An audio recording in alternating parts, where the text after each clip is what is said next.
எல்லாருக்கும் வணக்கம்.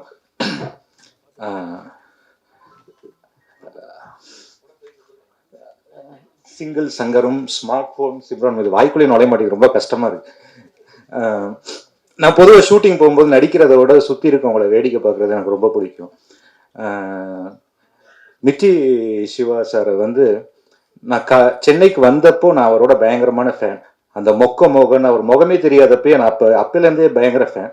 சென்னை 28 படம் வந்தப்போ நான் அவருக்காக தான் ஒரு 3-4 வாட்டி தேட்டருக்கு போய் பார்த்தேன். சத்தியமாக பொய்யெல்லாம் சொல்லலை. ஸோ அவ்வளோ பிடிக்கும் எனக்கு அவரை. அடுத்து சரோஜா, அது மாதிரி நிறைய லிஸ்ட் இருக்கு. நான் வந்து அவரை பார்க்கும்போது பொதுவாக ஒரு படத்தில் ஒரு ஹீரோ அப்படின்னா நிறைய மெனக்கெடுவாங்க, 6 பேக் வச்சுக்குவாங்க, ஒவ்வொரு மாதிரி ஒவ்வொரு கேரக்டராக மாறுறதுக்கு எல்லாமே. சில பேர் கேரக்டரே மாறிடுவாங்க. ஒரு சைக்கோ ரோல் பண்றதுன்னா அப்படியே சைக்கோவாகவே வாழ்வாங்க. இது மாதிரிலாம் நான் அப்படிதான் இருப்பாங்க நிறைய ஆர்டிஸ்ட். ஆனா இவர் மட்டும்தான் ரியல் லைஃப்ல எப்படி இருக்காரோ அதே மாதிரிதான் படத்துல இருக்காரு. அதாவது எப்படி ஒரு மனுஷனால சிரிச்சுக்கிட்டே இருக்க முடியும்? நான் பார்த்துக்கிட்டே இருப்பேன். நான்லாம் முடிய சில சமயம் வெக்ஸ் ஆயிடுவேன், ஒரு மாதிரி கோவம் வரும். ஆனா இவர் பார்த்தா எப்போதுமே சிரிச்சுக்கிட்டே இருப்பார். அந்த ஃபேஸ்ல இப்போ வரைக்கும் அந்த சேஞ்சே இல்லை. அது எப்படி ப்ரோ? அதே மாதிரி நான் மனோஜ் சார் 5th ஸ்டாண்டர்ட் படிக்கும் போது நினைக்கிறேன் சிங்காரவேலன் பார்த்தது. என்னோட ஃபேவரேட் படம் காமெடி படத்துல அது எப்போதுமே நம்பர் 1. அவரோட படம் 2வது படம் நான் நடிக்கிறேன். ஸோ கிட்டத்தட்ட ஒரு 30 வருஷம் கேப்புக்கு அப்புறம் 2வது படம் எனக்காக வெயிட் பண்ணியிருக்காரு நடிக்கணும்னு சொல்லிட்டு. ஸோ அதுக்காக ரொம்ப நன்றி சார். விக்னேஷா எனக்கு தம்பி மாதிரி. எப்படி அது நான் சுந்தர் சி சார்கிட்ட நடிக்கும் போது பார்ப்பேன், நிறைய ஆர்டிஸ்ட் இருப்பாங்க. அவர் வந்து கூலா ஷூட் பண்ணிக்கிட்டே இருப்பார். அந்த ஒரு விஷயத்த வந்து நான் விக்னேஷ் சார்கிட்ட பார்த்தேன். ஏன்னா அவ்வளோ ஆர்டிஸ்ட் பார்த்தா அவன் பாட்டுக்கு இங்கே ஒரு 1/2 hour எனக்கு எடுப்பான், டக்குன்னு பார்த்தா 1/2 hour சிவா சாருக்கு எடுப்பான், 1/2 hour எல்லாம் ஒரு ஒரு ஒரு ஹாலுக்குள்ள மாறி மாறி லைட்டு அதெல்லாம் பார்த்தா மேலே கட்டி தொங்க விட்டானுங்க.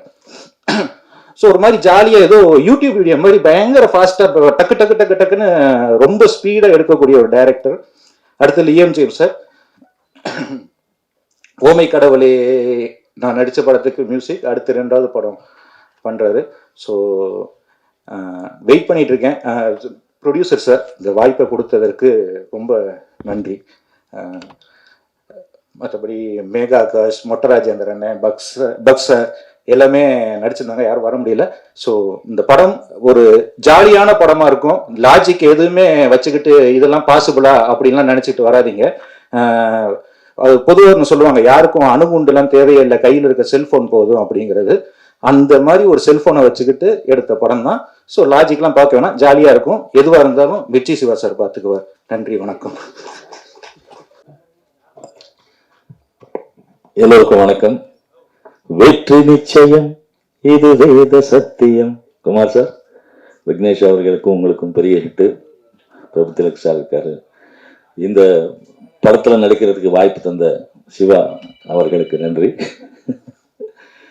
அவரை தான் ரொம்ப பிடிக்கும், அவர் ஃபேன் நான். என்னுடைய பாட்டுக்கு அவர் ஃபேனு. ஸோ நிறைய வாய்ப்புகள் ராஜா சார், இளையராஜா சார் சிங்காரவேலன் அவருடைய படம் நடித்த பிறகு கூப்பிட்டு, நீ திருப்பி நடிக்க போனால் எங்கள் பாட்டு உனக்காக வெயிட் பண்ணாது அப்படின்னு சொல்லிட்டாரு. அதுக்கப்புறமா இந்த பக்கமே திரும்ப பார்க்கல நான். ஏன்னா எந்த பாட்டு ஹிட் ஆகும்னு தெரியாது.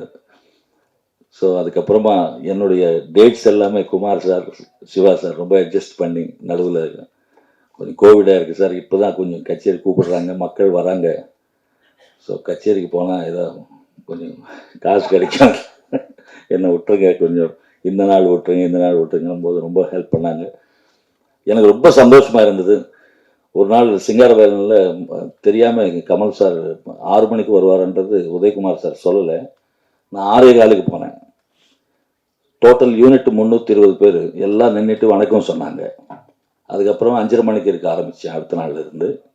அதே மாதிரி சிவா சாருடைய ஷூட்டிங் 1/2 மணி நேரம் முன்னாடி போகிறது நான் கற்றுக்கிட்டேன். But you are a sincere on time artist. அவர் நான் பார்க்கும்போது ஃபென்டாஸ்டிக். எப்பவுமே தன்னை வந்து அந்த அப்துல் கலாம் சார் ஒரு ஃபங்க்ஷனில் நான் திருப்பதியில் மோகன் பாபு சார் கூட மீட் பண்ணும்போது அவர் சொன்ன சில வரிகள் இவர் வச்சு பார்க்கும்போது தன்னைத்தான் வந்து சுற்றி அவருடைய பாசிட்டிவ் எனர்ஜி அவரை கிரியேட் பண்ணிக்குவார். அந்த மாதிரி ஒரு நல்ல உள்ளம், பக்திமானவர். அவர் ஆஃபீஸ்க்கெல்லாம் போயிருக்கேன், நான் பாடிருக்கேங்க. ஸோ அந்த பாசிட்டிவ் எனர்ஜி தான் அவரை வந்து இவ்வளோ தூரம் கொண்டு வந்திருக்கு. இந்த படம் மிகப்பெரிய வெற்றி அடையும்னு சொல்லி என்னுடைய மனசு சொல்லுது சார். ஆல் தி பெஸ்ட் எல்லாருக்கும். Thanks for media. எனக்கு இந்த வாய்ப்பு தான் நன்றி.